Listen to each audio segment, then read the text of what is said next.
Welcome to the Existential Empath Podcast. My name is Tanya, and I am an intuitive empath. My intention is to share valuable tips, tools, and techniques that I have learned so you can tap into your own inner healer naturally and intuitively.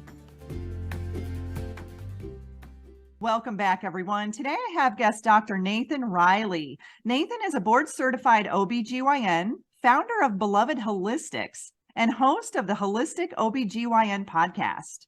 His mission is to honor birth as a sacred process and the transition to parenthood as a spiritual transformation. Nathan empowers women to have babies on their own terms, using nature as their guide. He helps fathers embrace the opportunity to connect with their partners during all stages of pregnancy, birth, and parenting. Nathan is a triathlete, the father of two, and is proudly married to his high school sweetheart. Welcome, Nathan. It's a pleasure to have you on the show today. It's great to see you face to face, Tanya. Thanks for having me. Yeah, so you and we're going to dive into the sacred practice of midwifery, empowering women to give birth on their own terms. And so, Nathan, you were working in a hospital setting, and then you decided to focus more of your time on the traditional practice of midwifery. And you were an advocate for home birth. And on your website, something actually caught my eye. It said, instead of changing the system, I'm supporting the creation of a new one. And when I worked in healthcare, I felt very strongly about that as well, specific to the way that we share information with grieving families, because that was kind of my niche. And so, yeah, Nathan, what guided you to leave the more Western or conventional way of hospital birthing care to help women and their partners explore a more alternative option at home? Well, I think that first off, I was fired 3 times during COVID, so I didn't really have a choice. But the other part of that is that while I was in the system, I was like totally unemployable. I didn't want to follow the rules that were set down for me by older physicians, meaning my superiors, by the administrative staff, by the director of nursing, by the CEO, the president of the hospital, whatever. They would even call me up and say, hey, how's it going in the new job? And it's like, I don't even want to talk to this person. You're not a clinician. You have no idea what medical school even entails. You're just calling a meeting and sandwiching a criticism between 2 slices of bread that are like artificial emotional fluffing, you know? And they're looking at the top dollar, really, and I totally hear where you're coming from. It's like, hey, why don't you become boots on the ground here and see what's really going on, That's exactly right. And for anybody out there, if you're employed by somebody, there's nothing wrong with having a job, guys, I promise. But you are renting out your time at the minimum wage that they're willing to pay you in order to maximize their profit. We have to just bear that in mind. That is what, effectively, that is capitalism in a nutshell. Maybe we can survive without it. Maybe we can't. It doesn't matter. It wasn't for me. I needed to be my own person. And this is especially relevant for my 2 specialties. I've got 2 board specialties. One is, and by the way, guys, there's a little girl here who's not going to be chattering the whole time because mom just got home. But anyways, my 2 board specialties are in end-of-life care, hospice and palliative medicine, as well as obstetrics and gynecology. So I've got these 2 very sacred things that I've been entrusted with by the people who are, seeking medical care, so to speak. We see death and dying as a disease as much as we see birth. And birth is not a disease, or pregnancy is not a disease, and birth is not a medical procedure. We see death sort of like a failure of the medical sciences. Like, we can't keep them alive any longer, therefore we must let them go. No, they were dying, and we didn't honor that. It wasn't very dignified how we managed it. And yes, it's sad to lose babies, moms, dads, our grandparents. It is always sad to lose a patient. But that's not because I failed at what I was doing. Yet I was being treated as if, hey, if you aren't able to keep this person alive for 30 more seconds, then you didn't do your job well or something. So at the end of the day, I had to figure out what I wanted to do. And I ended up deciding just to leave the whole thing completely and start my own sort of brand of medicine. And that's the system. I call us ones that buck the system, because I was the same way. I worked in organ donation and transplantation, and I can see where you're coming from with that failure. And so there, a lot of it was, our team having to help the physicians and the staff move through the grief of the loss of their patients just as much as the families. And there was such a disconnect with communication. And I'm sure that takes place on the birthing side. I didn't really see much of that, in the area that I worked, because I worked a lot more around death and loss. But I got to a point where it felt very businesslike. It felt very routine.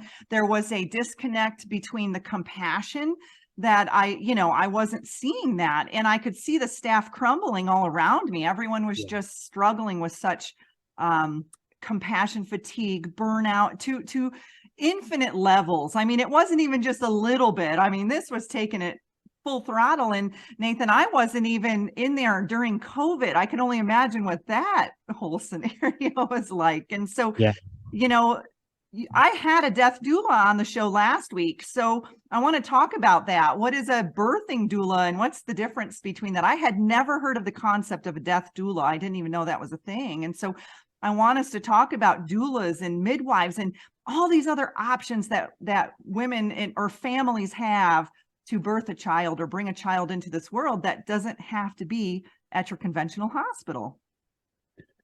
Yeah, it's funny that we even need to have a title for a doula. I mean, what we're talking about is basic human decency. At the end of life, that might consist of somebody just being there with you, maybe not even talking. Maybe you don't even know that they're there, but they're just being there. That's called holding space. It's a very active process to not try to intervene in something. And when I use the word intervene, that's kind of a loaded term. In birth, that might mean that we're shooting you up with drugs or pushing your labor along more quickly. Basic human decency is sort of lacking, I think, in the way that we've created a commodity out of healthcare. There's nobody incentivizing you as a medical resident when you're learning the craft of healing. Nobody's incentivizing the amount for you to spend more time with your client. And I don't say patient because when you're pregnant, you don't have a disease. You're not a sick person. And in many regards, like in Northern Idaho, people don't go to the hospital to have babies because they're not sick. A hospital is there in case you get hit by a car or you're stabbed in the throat. Acute care. Yeah. Acute care is something Western medicine does way better than any other modality. For everybody's acute care the moment you walk into the hospital. Yeah, suddenly now there's this like implication that the danger is around the corner, right? Mm-hmm. So the purpose of a death doula, the purpose of a birth doula is really for you to be witnessed. That's all that is. Now, the birth doulas have also taken on the role now of advocacy, and some of the death doulas as well. Hey, this is what their advance directive says. They don't have anybody else here.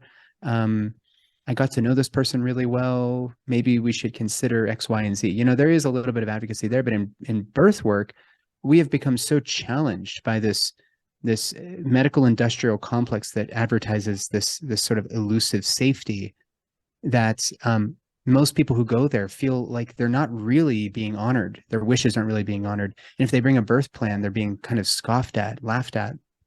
All of that stuff is a good reason to have a doula, but a real doula is just somebody who's bearing witness to what you're going through. It's like having a best friend in your corner when you're going through one of the most extraordinary experiences of your life.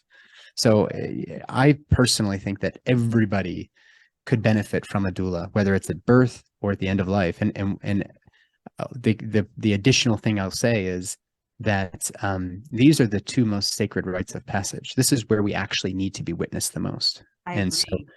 Yeah.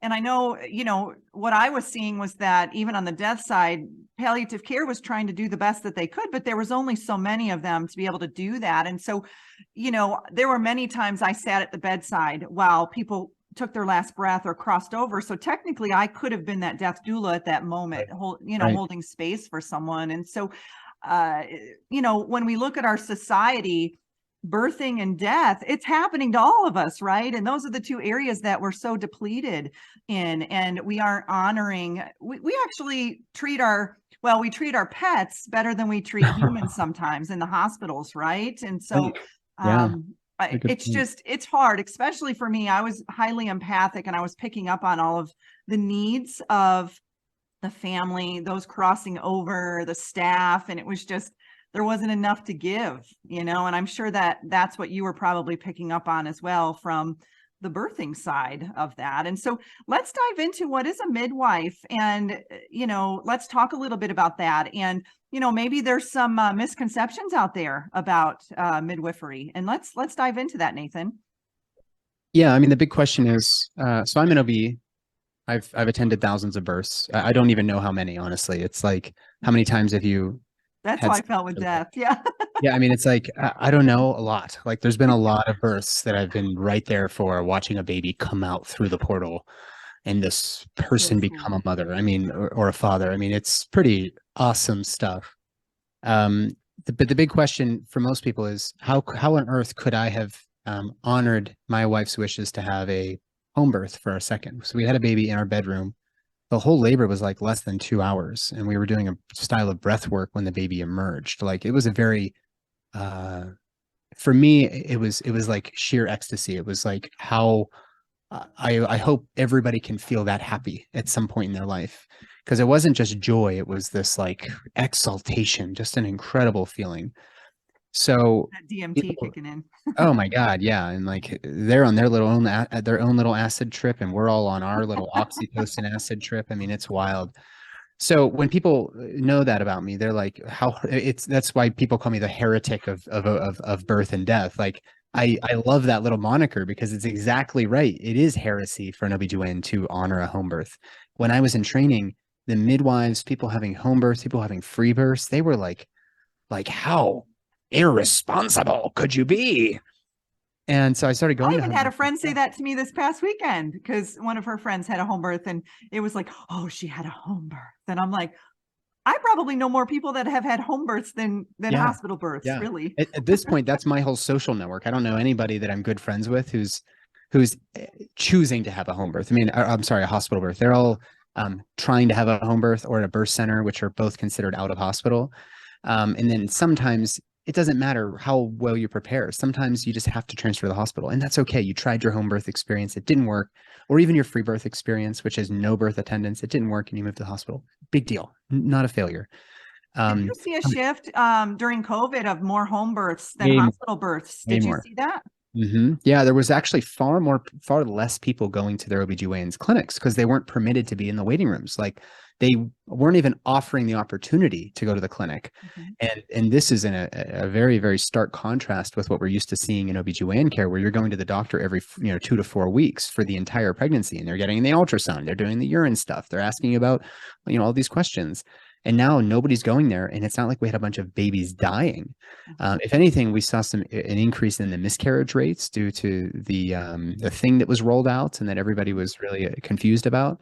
But of course, none of that data is great, and it really doesn't matter. The point It'll is, be 10 plus years before that stuff rolls out, if if that, it yeah, does. maybe 50 years, who knows? So we won't get into that and get you kicked off YouTube. Yeah, let's keep You can imagine. it semi-clean, Nathan, because I know you and I are on the same page. I'm sure. Yeah. So anyways, during that time though, people like us, we were sort of forced to reconcile this issue. Do we go in and get swabbed? And then maybe if one of us is positive, are we able to take the baby home? Like, all of this stuff while we're Oh my actively in goodness. this sacred process of having a baby. And a lot of people ended up deciding there was like the push they needed to have the home birth. And of course, nothing went wrong. And they're now telling their stories. So we're actually seeing an upsurge of that. But even despite that, when I was in training and all this stuff, people just thought it was so irresponsible. And the question I always pose is, okay, if you think it's safer to have a hospital birth, then you have to ask yourself, safe for who? Is it safe for the person who might get sued if something goes bad? Is it safe based on the emotional stability of the hospital staff and their inability to reconcile a bad outcome that they had, like you've seen as a nurse, in that setting? You have a person die, and you see them have CPR, and you don't ever want that person or anybody to have to see a person go through CPR again. It is a traumatic thing. Or even withdrawal of life support. Yeah. Yeah. And especially if it's really, really like uncomfortable, like they're maybe gagging or Most coughing or of the choking. time it was. Yeah. Yeah, yeah. So you're like, let's just double that diazepam. Like, let's just load them up with some extra. Let's throw 3 benzos in there. Let's add some extra propofol. Let's just Make it snowball comfortable. them. Yeah, yeah. So Got some we kind of, Kevorkian. Yeah. Yeah. I'm it all sounds about kind of that. Kevorkian, yeah. Mhm. And when you see a traumatic, what you might perceive as a traumatic death, you want to be able to help in some way. And the hospital staff is doing just they're acting on what they've seen. But what I would really conjecture you to say is to consider if you're questioning this home birth versus hospital birth thing or midwife versus OB is that if a woman who's having a baby does not feel witnessed, does not feel safe inside, not like there's the buildings on fire. I mean, like something inside of you feels unsettled about the environment, the sterility, the disruptions, the beeping, the needle sticks, Oh, it's whatever, highly highly disruptive. overwhelming. Hmm. Yeah, that actually disrupts the beautiful cascade, this hormonal and this neurochemistry that leads to the ejection of your baby. So the fact that we have a third of babies coming out by C-section is a reflection of just how disruptive that hospital environment is. And there's nothing safe about a C-section. It's only safe in our country because we do way too many of them, as there are in many other developed nations. So in the hospital, we have all these interventions. This cascade of interventions leads to situations in which we, the heroes, have to run out and do emergency surgery. And then we say, look, thank God you were in the hospital. But you probably wouldn't even been on that path had you been at home, comfortable in a tub with warm water, drinking some lemonade with your, Netflix And some or nice frequencies on in the yeah, background. Something right. Like a relaxing. diffuser, some nice music, some amber lights, like whatever. You might just be safer and more sound in your home. And that leads to the lack of necessity for a lot of these things that people, hail the medical system for. So I could go on that topic for ages. The last thing I'll add is that midwives have better training in resuscitating babies than doctors do. That's what I was Period. going to ask. What does that certification look like for a midwife? Every couple years, you go and you do a course. It's about a 4 to 5 hour course. You practice on mannequins. You get like your basic life support, like the CPR stuff on an adult mannequin, and then you actually help to resuscitate a baby.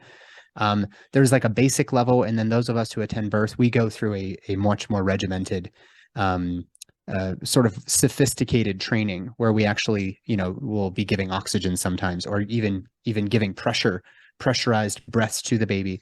We know how to monitor how is the baby doing based on just what we have available there. We don't need sharp needles and all that. There's the sort of beauty of a really good physical exam and whatnot that midwives are just so much more elegantly trained to do, versus sound the alarms. This baby's grunting a little bit, and then the baby ends up getting all this stuff in it, and it's in the NICU for no reason. And it's like, and the mom and dad are like, can I be with my baby? And they're like, we should just keep an eye on it for 7 more years in this NICU. Yeah. To So, make sure it well, doesn't. and I know too, there's a monetary reason for that on the back end as well, which is really sad, That's to say. unfortunate, but I suspect that there is on the NICU side. I don't think many neonatologists are getting paid. I think it's the hospital It's that's the actually hospitals. setting those policies. Yeah, so Mhm. we should be clear about that. But the same goes for OB-GYNs. You don't get more money for doing more C-sections. No.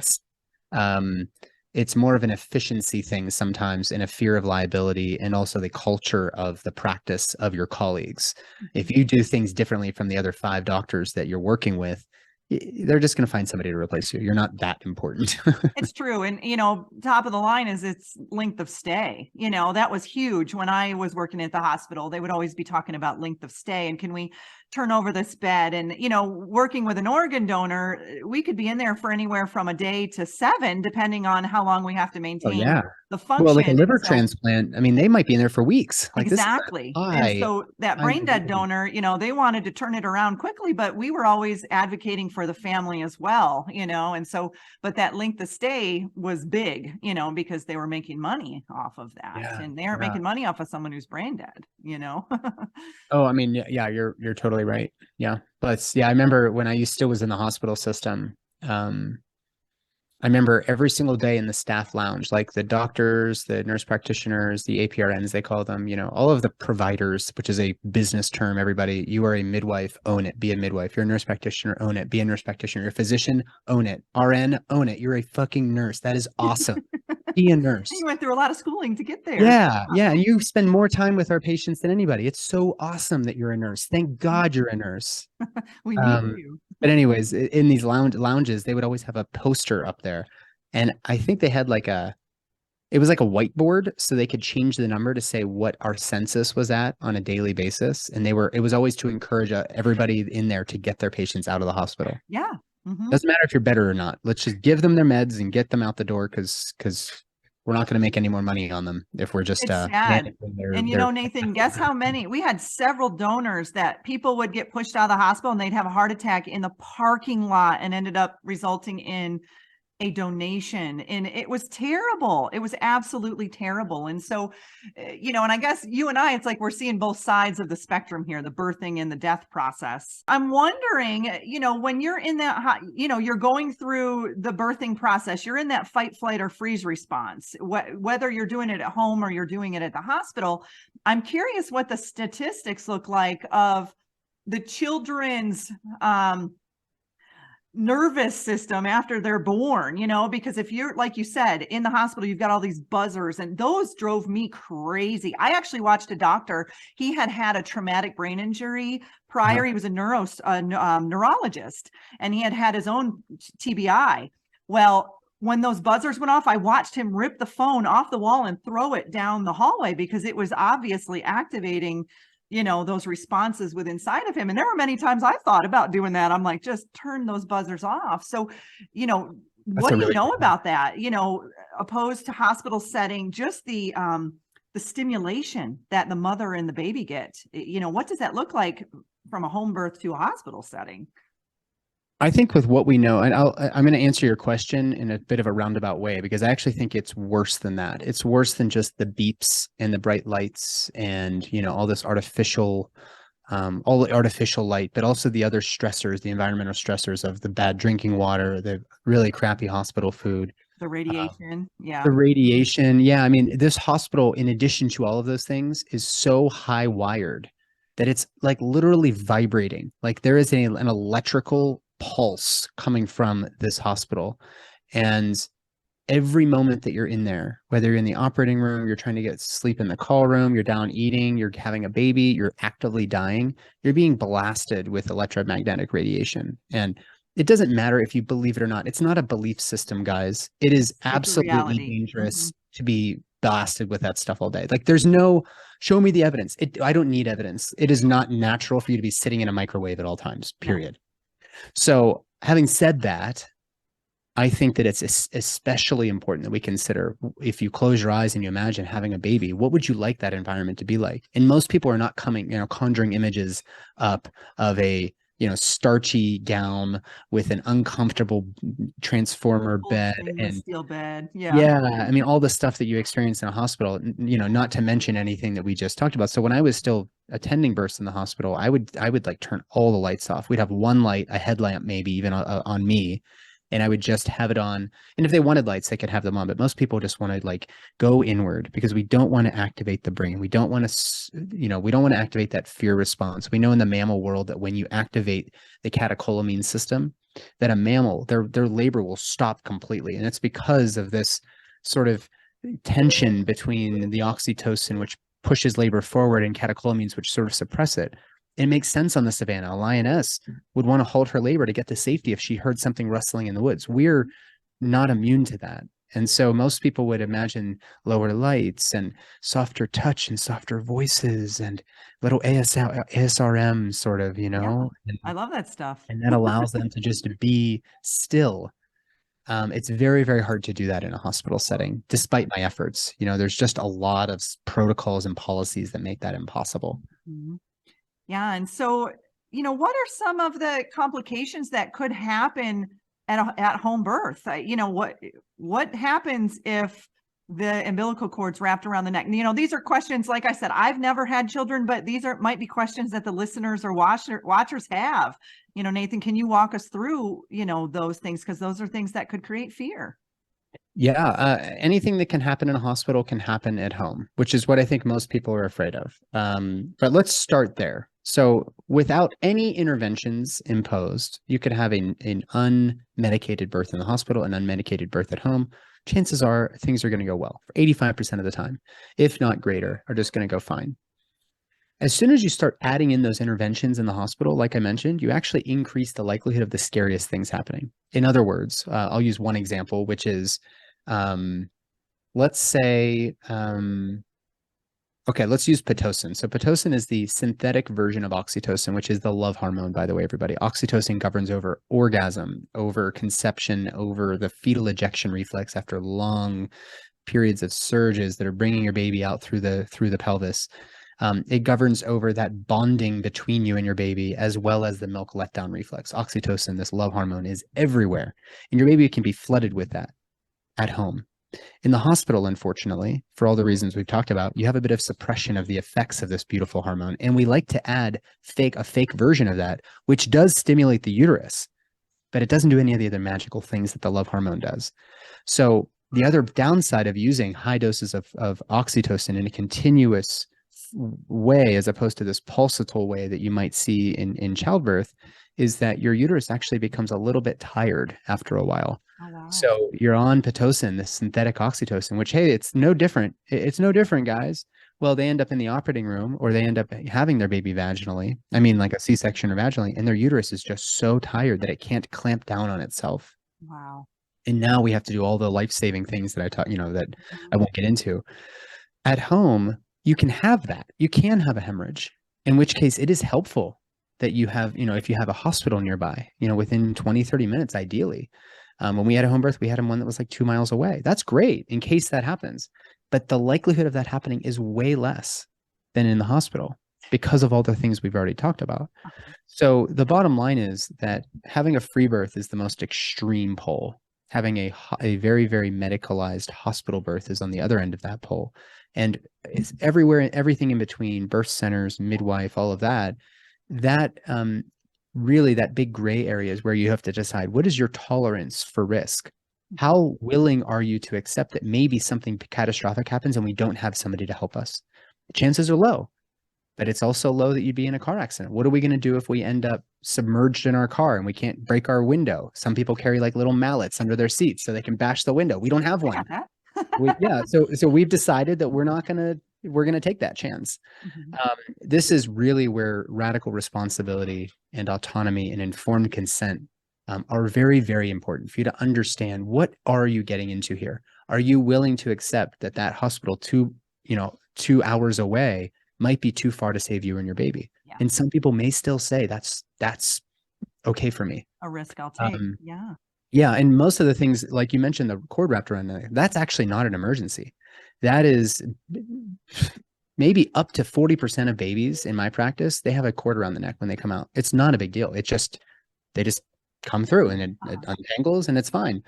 The most likely scenario is you haven't had your blood pressures checked, or and you have something called preeclampsia, and you're going to end up seizing or stroking out because your pressures are way too high and nobody was checking or looking. So we didn't know to bring them down. That's probably the most scary situation, because if you have a hemorrhagic stroke, as you know, you're not going to get better. Results in a not so great. Yeah. That and hemorrhage are probably the two major things that people really have to worry about. The baby not doing well afterwards. If you have a midwife there, you probably are going to be just fine. Of course, babies still die, but it would, I would argue that but babies die in the hospital too. Yeah, that's right. There are some babies that simply are not fit enough for birth, and that is so hard for us to accept. We want that number to be 0 because it's so tragic when a baby is lost. But there are certain circumstances in which a baby just wasn't going to survive anyways. Yeah. We like to blame the person who made the choice. They exercise their autonomy. We like to blame the midwife, like what a stupid, negligent old wife she is, I have never had that experience with a midwife where they've been incompetent or incapable of caring for somebody in an emergency situation, whether it's a baby that's heads entrapped with a breech, or a shoulder's caught somewhere, or there's a massive hemorrhage or whatever. I mean, midwives really, really know what they're doing. So this is usually a big part of my counseling within my practice, is like, we have to get into the weeds here and really feel out, what are your fears? What is the thing you're afraid of happening? Yeah. Because there's a lot of fear around birthing, there's a lot of fear around being pregnant, and a lot of fear that things could go wrong. And I think, but us as modern society, we've been programmed to think the only way to give birth is at a hospital, Yeah, that's right. I mean, the media hasn't helped us out here. Our 3-letter organizations and 4-letter organizations have not helped us out. It is what happened over the past couple of years was very hard to watch because, you know, for years we've been growing this, the public, I should say, has grown a distrust of the medical establishment, the medical industrial, or some people call it the medical military industrial complex, Yeah. Hmm. um, which, you know, you could argue with what happened over the last couple of years that may be true. Um, and now what we saw happen was the people that we've elected into office and the people that we've sort of entrusted with giving us the guidelines and the greatest information, both as the public and as clinicians who have gone all through all this school, they've really let us down. They shot at themselves in the feet. And now we're kind of on our own. If you're really out there looking for the best evidence or trying to discern truth versus untruth, Yeah. you're kind of on your own, and that has not made it easier for pregnant people or their partners to make decisions. I can say that for sure. Yeah, it's terrifying. I had a few friends who were pregnant in COVID, and I said, I would not sign up for that. That is, that would not be for me. But had I known someone like you, it would have been a totally different scenario. But, so are there any things that you would say to a mother, who's pregnant, that you would say you're not an option for home birthing? Is there anything that would come up, for that? Yeah, absolutely. I mean, there, believe it or not, the people that I won't attend in birth are two types of people. One is a true vegan. I will not attend their home birth. And I'll explain that in a second. The other is somebody who hasn't taken responsibility for the controllable factors in their pregnancy. So if you're going to have a home birth, if you're going to have a free birth, whatever, you need to really dial in your health. All of the bad stuff that we've been talking about, all the gestational diabetes, the hypertensive disorders, preeclampsia, a lot of the biggest issues in pregnancy that lead to these catastrophic losses and bad outcomes are, let's not call them bad outcomes. Let's call them dead moms and dead babies. Mm-hmm. That's the worst thing on everybody's mind.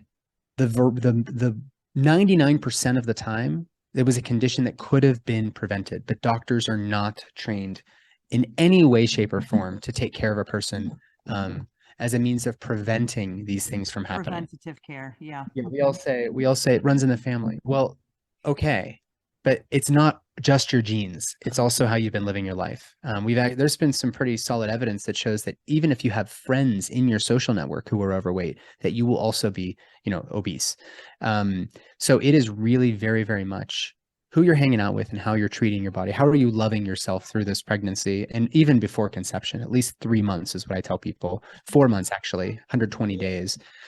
Get this dialed in, because I am not willing to accept responsibility in caring for you, because inevitably somebody's going to say he was the problem. Like, I just won't do it. You are the highest risk people if you're vegan or you're not taking care of yourself. Do you mind if I spin on the veganism Let's talk about the vegan aspect, because there could be people out there saying, hey, wait, I thought I was doing well, Yeah. And I mean, veganism is probably very good for a lot of people for a variety of reasons. But when you're growing a baby, that baby's going to survive at the cost of your nervous system, your bones, all of the minerals and vitamins that your body needs elsewhere.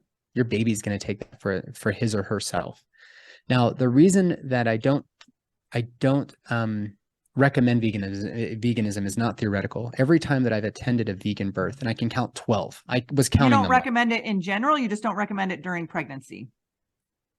Personally, I don't recommend it at all. But if you're going to get pregnant, this is the time now to break your veganism. Like, whether it's ethical or otherwise, you've got to get some animal products, because there's a variety of nutrients there that are important not only to grow your baby, but actually to care for your own body tissues.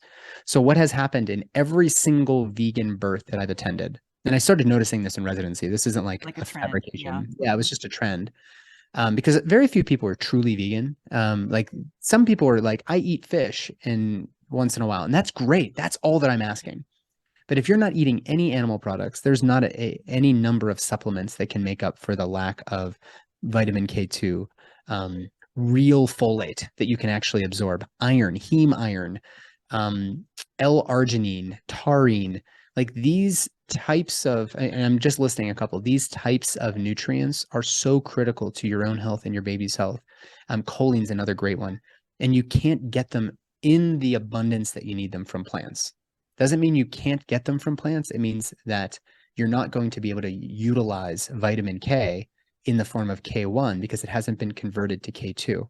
Mhm.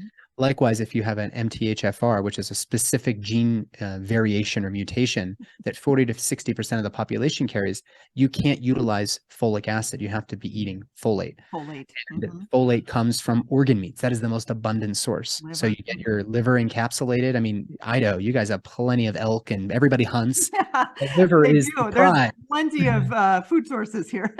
Yeah, yeah. I mean, you get the liver, you get the heart, you get the spleen, and you have as many nutrients as you could ever want in your, the rest of your year. So, anyways, what I started noticing with vegans was not really an issue with the baby because I feel like the babies parasitically kind of just take from the mother what they need. Exactly. Which Mhm. sounds pretty gnarly, but it makes sense It reminds me evolutionarily. of Bella on Twilight, when she's Yeah, pregnant. exactly, She's exactly. I mean, getting siphoned. they're little siphons, they're little vampires, and we love them for that because actually, if you are doing your best to take care of yourself, your baby's going to do even better. Yeah. If you Mhm. aren't eating enough animal products, which includes proteins, a wide variety of essential fatty acids like the omega-3s, which are most abundant in the fatty parts of cows and fish, Mhm. you're not what I was noticing is that when the baby comes out, their tissues were shearing, like tearing apart, Wow.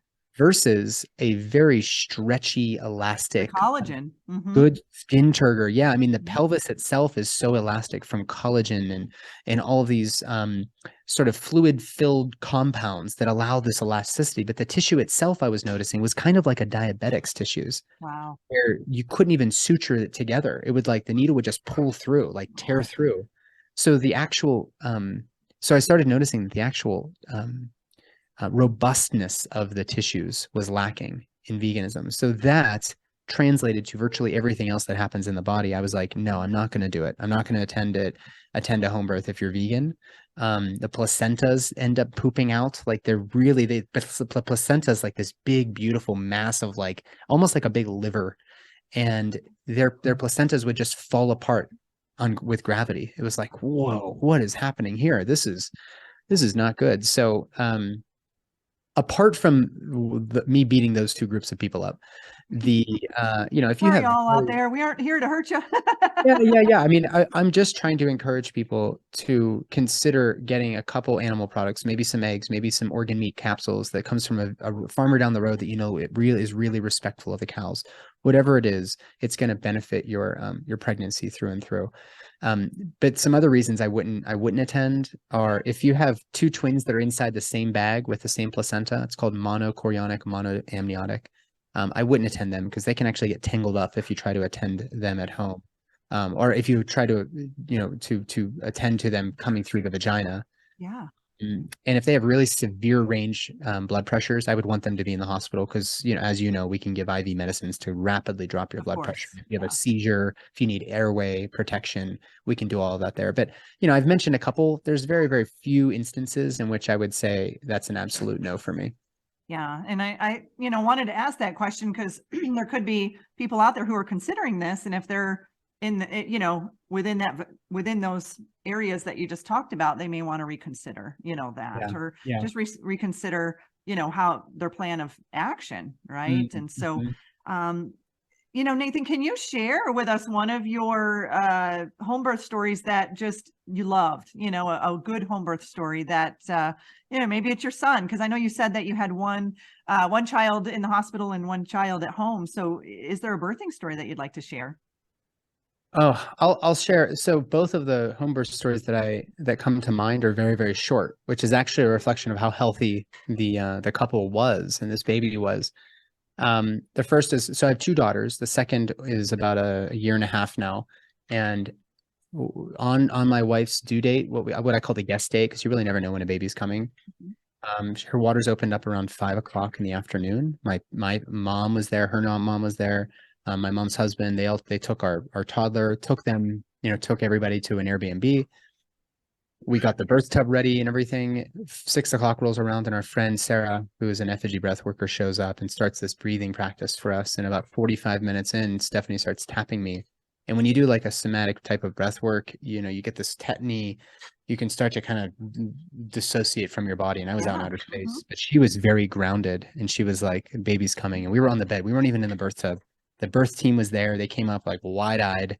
And moments after she said the baby's coming, the baby was out. So we're talking less than 2 hours for this Oh, birth. wow. And Everly was just asleep on my wife's chest. And it was just the most unremarkable story from a wow factor. It was a wow birth if you've been to a handful of bad births, but this, after seeing so many births in my life, this was like the ideal sort of scenario for me. So that was one really extraordinary birth. My wife never needed any sutures, meaning no stitching in her Wow. vagina, in her vulva, Mhm. for either birth. The other one was a couple that I attended up in, well, I won't say where, but a state nearby where I live. And they had kind of found me sort of out of desperation, because there's not a lot of midwives in their part of the world, as you know, as you might find in Idaho. And they were just super dialed in. They didn't have a lot of money. So anybody out there listening, they're like, I can't afford this. They spent their money as wisely as they could. Organ meats are the cheapest thing at the butcher shop. And if you know a hunter, you're going to be filled, because most hunters don't even use the organ meats. You know, No. get the liver and store it up, and that will be your nutrition for pregnancy, even if you want to be vegetarian or vegan, whatever. So they took such good care of themselves, exercising, a lot of stress management, a lot of relaxing, and just slowing down, and kind of nurturing that experience. And I went up there and stayed nearby in a friend's house in their community, which was about 4 hours away. Missed a family trip to Mexico, and I was like, I brought all my birth kits, you know, stuff, my supplies up there, and I was waiting and waiting and waiting. And then a couple days after I arrived, they were like, "Hey, we're having some contractions," and I went in and looked, and I was like, "Oh." She looked a little like had lost a little color, but I was like, she doesn't even look like she's having painful contractions. So I went home and went on a hike, and later that evening hadn't heard anything until like 8 o'clock. He had texted, and he was like, "It's time." And I was like, oh my gosh. So I was 20 minutes away. I went right to the car, jumped into the car. I was ready.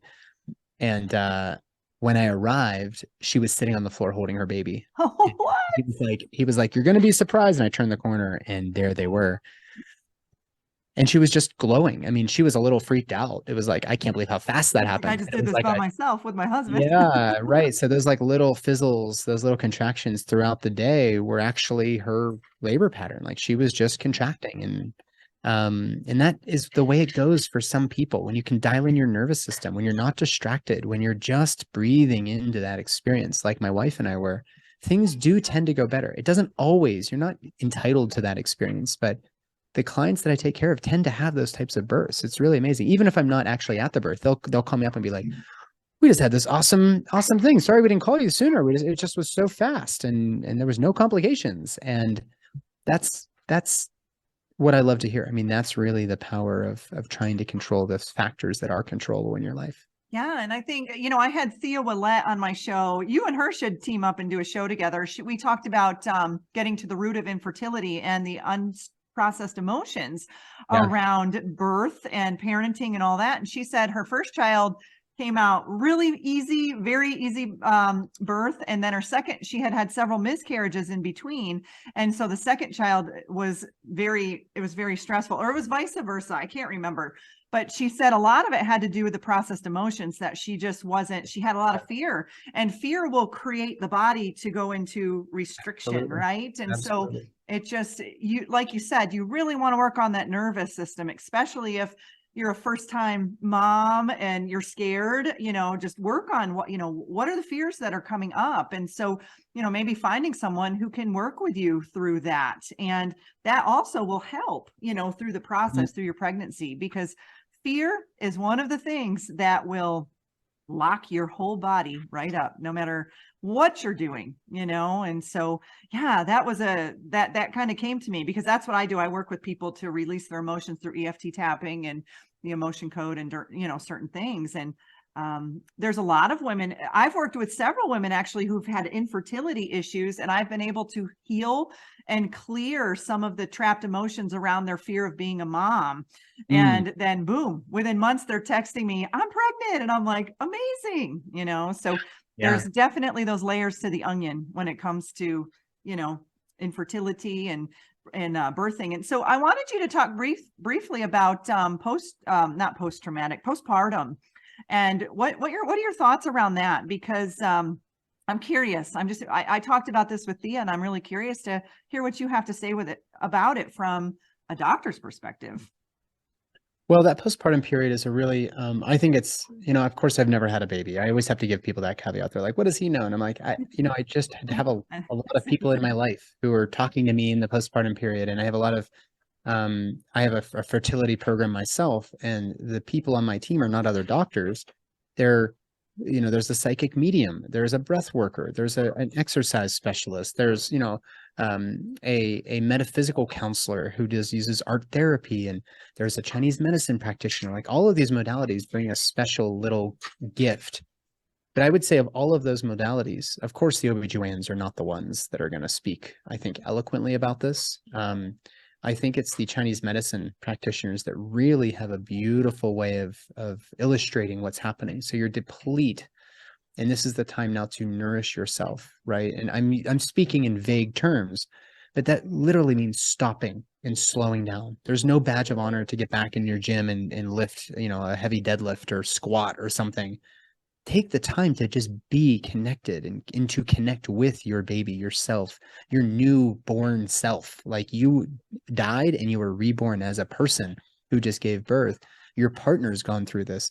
Spend those first 40 days, as we say, I would say up to 12 weeks, really, really just repleting yourself energetically, nourishing yourself through the right foods. The concept of yin and yang comes up. And when I have this course coming out, the Born Free Method, and I have an interview there. Well, it's actually a presentation, a full 30-minute presentation from my Chinese medicine doctor friend who quit her training because they were going to require her to get something injected into her arm 6 weeks from finishing. So I adore her even more, but I digress. She describes this nourishment of the yin and yang after birth, and it's actually quite complex the way that Chinese medicine views it. It's not just my vagina's healed, can I have sex now? It's actually energetically, you need to really put the pause on. And I didn't personally, and I ended up with shingles. Like, there was a lot that needed because it's all frequency vibration based. Yeah. Absolutely. Absolutely. And I'm a very healthy guy. But it wasn't just like, you need to sleep more. It's actually, you have to show up differently in that postpartum period. That is a time to rest, digest, to slow things down, to nourish yourself with all of the right foods, to find people to help you out. And when they say, what can I do for you? Give them something to do. Wash my laundry, walk my dog, clean my kitchen, clean my bathroom. Make me a casserole, do something. Yeah. And people are like, can I take the baby? And they're like, no, I'm actually bonding to the baby. I want to be with the baby. I don't have light time for any of the other life things. So I was reading something the other day that babies don't even know that they're separate from the mom until so many months after they're born. Like, they actually still think they're a part of your energetic field. And, you talked about disassociation, which can happen during pregnancy. It can happen to anybody during trauma. Our consciousness wants to shoot out of our physical body. And I kind of feel that postpartum sometimes can be that disassociation. Like, you went through that experience and you kind of shot out, and now you need to ground yourself back in so you can have that connection with your child. And I love that you work with Chinese medicine and you have this variety of modalities, because there's so much to it than just the physical, right? We've got all these layers, the energetic, emotional, spiritual. There's so many aspects to the birthing and the death process, and just the living process. Right? Yeah. Yeah. I also want to impress upon people that there's a lot that isn't in your control. I've said this time and time again. However you had your baby, whether you had a C-section, you're hoping for a home birth, whether whatever, it doesn't really help anybody for us to be beating ourselves up. There are certain instances in which I think babies choose to come through. I think they have some say in this. And I am speaking very literally here. I'm not like, it is woo-woo, but I actually think that the babies have some sort of agenda here. Yeah. There was one, speaking of past trauma, I mean, trauma is this, I'm so happy that Gabor Mate's work and Mark Wallin's work and all these great authors, their work is really coming to the forefront, because we're starting to realize that when you have these hard things happen and they're not digested and integrated, that they result in some weird things happening later. there was a woman who I spoke with who had gone through a regression therapy, and she was really beating herself up over a C-section. I had this C-section. I was so determined. I did everything right. And in this regression therapy, she, I guess it was a bit of a hypnosis therapy with kind of coupled with regression, but she met her baby in the womb. The baby indicated down into the pelvis that I couldn't go through there. It's too scary. Yeah. And she saw it as like a dark cellar or something. And so she got from that, like, okay, the baby chose to come out of the abdomen versus going through the pelvis. But what happened in the pelvis? And through the regression therapy, she determined that oh my gosh, she had repressed some sort of really horrible sexual trauma in the past. This is real stuff that people tell me That's all how the time. I work with all of this stuff with people. Yeah. And I do feel, Nikola Tesla said, if you want to understand the secrets of the universe, think in terms of energy, frequency, and vibration. And I personally feel that if the mother isn't at the same frequency as that child coming in, this is why I think miscarriages happen, because the child's in there and it's like, I can't hold this frequency. And then boom, they're out of there. So that's why you said it's so important, like 3 months or more prior to getting pregnant, to take care of yourself, raise your vibration, get into a state of energetic flow, so you have a good, clean, pure vessel to receive that child, because you're receiving them energetically first, and then they're going to start forming in the physical. And that's why it's so important. And I've had I do the past life, I do quantum healing hypnosis, so sometimes this will come up with people, and the child will come in and say, I couldn't maintain that frequency. I just couldn't do it, Mom. I'm sorry. It was too much for me. I'm going from this very light body into this very dense reality. And it was really hard for me. And, some people could say this is woo, but this is the reality of working in the energetic system and understanding there's more to it than, and like you said, the baby has a choice. We had a choice, when we came in, and we had a choice of who our parents would be. Right. Yeah. And I think that kind of finding that vibrational frequency is actually through the lens of conscious conception. That is what we're talking about. We're actually inviting that baby in, and it requires you and your partner to be vibrating together. And that could mean that mechanical sex that you're having and you're wondering why sperm isn't meeting egg. It probably is meeting. It's just like the baby's like, no, guys, like, come on, let's get together. And I'll say the same goes for after. You need to integrate your birth experience. Otherwise, that can actually be held within the body as birth trauma. As I find a lot of people who even have natural unmedicated hospital births will come to me afterwards and say, something didn't feel right about that. And there's something to that. Maybe they were distracted. Maybe there was somebody who had this kind of energetic sort of abrasiveness, with wherever you were vibrating. And that's why being in your home actually does feel so much safer and sounder for so many women and their partners. So take time before, take time afterwards to really kind of dial in your health, but also your energetics, your awareness, your frequency. How are you showing up in the world? And that's going to definitely be reflected in how you give birth and how you give birth in the future. Yeah, because each of those emotions hold a certain vibration. And that's why I say, when you are trying to conceive, have fun. The more you have fun and you make it less robotic, the more you're likely to conceive, because that baby is like, ooh, Mom and Dad are having fun. I'm coming in, this looks like a good time. I'm ready to come in. That's why when people say, oh, we tried and we tried and we tried, and then we gave up, and then boom, they get pregnant, it's because they let go of the resistance and allowed that baby to come through. And so, Nathan, this was such a fun conversation. I can't believe this hour's flown by so quickly. And I know you and I could talk about so much more, but can you share with us a little bit about all the services that you provide and how people can connect with you? Yeah, well, thanks. I know, Tanya, I know what it's like to have a podcast and a brand, and it's always an honor to be invited on somebody else's show. So speaking of that, I do have a podcast. It's called The Holistic OB-GYN. We have a lot of conversations like this, and I actually think, you'd be a great guest in the future. So we'll have to stay in touch. Yeah, I'd love to. So that is really where I'm having conversations, and I'm also building out some services that I have found have been very, very needed in my community. The first is a big fertility program that is a fraction of the cost of IVF, with the goal of you either conceiving naturally or at least making it so that those complications that are associated with IVF don't happen to you. And we know that IVF is an independent risk factor for a variety of things.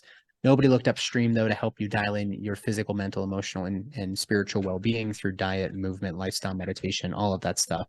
It's me and 7 other people you meet with. So you can find that at belovedholistics.com. And then I've got I've got my practice as well. I do a lot of women's health, typical OB-GYN stuff, home birth, pregnancy support, and whatnot. So I do packages and one-on-one there at my website. But you can also, when is this going live, Tanya? Today, probably today or Oh, right tomorrow. on. Well, if you're listening to this in your ear holes right now, we still have a couple spots on our we have a couple of days for you to join our waitlist for the Born Free Method, which is an 8-week course to learn everything that you could possibly want to know about pregnancy and postpartum. It's for women who are going to be having babies. It's for their partners. There's a whole unit just for dads. There's a whole unit just on psychedelics and cannabis use. We go over the risks. That's a topic in itself we didn't even cover. I know we didn't. We can do that another time. Risks, benefits, alternatives to everything from ultrasound to C-section to prior C-section to, the dreaded ruptured uterus if you've had a C-section, home birth versus hospital birth, vitamin K, ROGAM. I mean, literally everything. This course is very, very unique. And you get 12 months with me and Sarah Rosser, who's a farm midwife down in Tennessee. We'll be doing weekly calls with you for an entire 12 months. So it's 52 calls, which would be unaffordable if you paid me for every single hour. I mean, it's just an incredible resource and a vault of other resources that you get. So if you want to join the waitlist, there's still a couple days left. Go to bornfreemethod.com. You can join the waitlist and then jump on a call with us. We are only accepting so many people into the course in the very beginning. So we're going to be hand selecting those people from Zoom calls. We'll be enrolling you right there on the call. We'll get you in, make sure that you've got one of those coveted spots. That sounds comprehensive. And so, Nathan, do you just work in certain states or, what is your availability, I guess, for people? Well, if you want me to attend your birth, it's obviously a little hard for me to travel to Idaho, let's say, because I live in Kentucky, because we don't know when that baby is going to come. However, there are some people that will fly me out and put me up and do all of that. Of course, if you're in driving distance of Louisville, Kentucky, I'm happy to attend your birth, especially if you don't have anybody else that's respecting your decisions and your autonomy. But if you have a midwife, I do provide a lot of collaborative care around the country. I work with midwives in about 25 states. So about half of the US states, I have a midwife there who uses me as their sort of supportive doctor. And we have very, very close contact. I answer any questions they have, any questions you have. I can write orders and labs and imaging. I can help interpret what the other doctors are saying, like all this medical legal speak. And to make sure that your wishes are honored. I help with birth planning and all of that. So if you have any doubts, just go to my website. Anybody can book a free discovery call, and I'm happy to answer any questions about anything that I do. I just want to make sure that I get myself out to as many people as possible without running myself into the ground. Absolutely. And so one last question, if someone is in search of a midwife, what is some advice that you have for them to find one?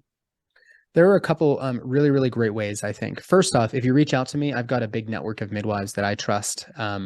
And I'm not going to charge you for that. You just reach out and I'll say, in Idaho, let's see who I got. I've got plenty of midwives, for example, in Texas. I have like 12 that I'm helping out down there in various parts of that giant state. What about internationally? Because I know I have a lot of international listeners as well. I have a couple people who we just welcomed twins in Australia. There was a couple out there who actually hired me to provide them with some direct support as they were going through their twins birth, and they just had their babies 2 days ago. So as far as collaborating with midwives around the world, I do that. The problem is that most midwives around the world are so autonomous in their practice.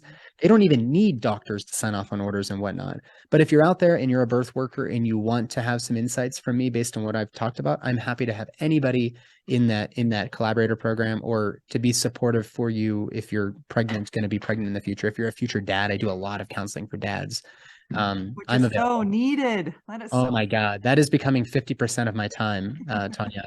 I shit you not. It's like, it was so important in the Born Free Method to include a unit for dads, because I felt, even as an OB-GYN, I felt completely clueless as to what I was doing in this transformation, this archetypal transformation that I was about to go through. So I'm here for you guys. Just find me at belovedholistics.com or at bornfreemethod.com if you want the course. Great. Well, thank you, Nathan. Thank you for your energy. Thank you for your information and your transparency today. I really appreciate all that you're doing in the world. This is definitely an area, like you said, we are paving our own way, right? And it sounds like you're doing a really great job of it. So thank you for coming on the show and sharing all of your wisdom around this topic today. My pleasure. Thanks for having me, Tanya. I really appreciate it. You deserve to navigate your life in alignment with health, happiness, and abundance. To learn more about the services that I provide, including Beyond Quantum Healing Hypnosis, EFT tapping, and the Emotion Code, visit my website at www.theexistentialempath.com.